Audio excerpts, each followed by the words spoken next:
Hello. Today I'm going to introduce to you an updated feature in your JenesisNow software. There is now a setting in locations where a renewal will create a new policy term instead of adding or updating the current one, so they display as separate policy terms or generations on your screen. Let's get started. From inside my Genesis Now dashboard, I'm going to select a client. I'll go to Mr. Jingle Bell. And if I scroll down to his policies, you will see that his personal auto policy is only showing the current version of that auto policy. So any prior renewals or prior policy versions are not listed here.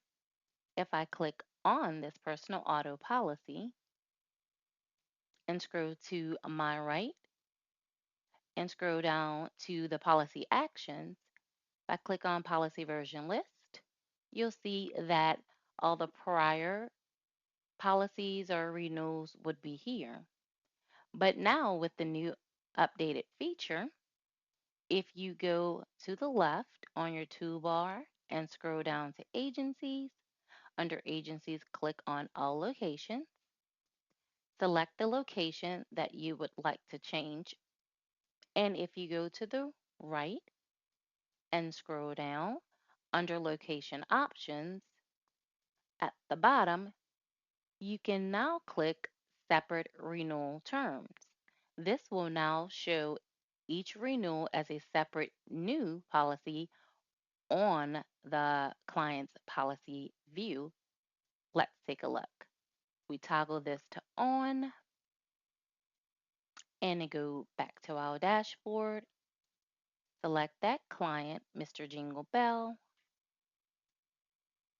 And if we click on this auto policy, or if that auto policy came down as a renewal, or if we manually renew that policy,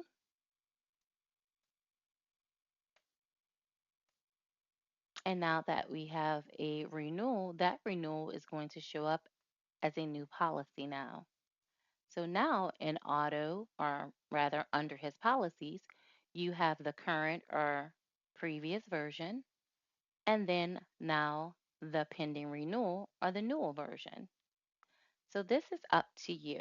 You can either see the one auto policy, go into the policy view and look at the different versions from there, or in the client's view, scroll down to policy and see all of the policy versions here. Should you have any questions or need any help, always remember at the bottom right is the helpful chat icon, and all the way to the left on the vertical toolbar at the bottom, the help option. I hope this information helps. Have a good day. Thanks.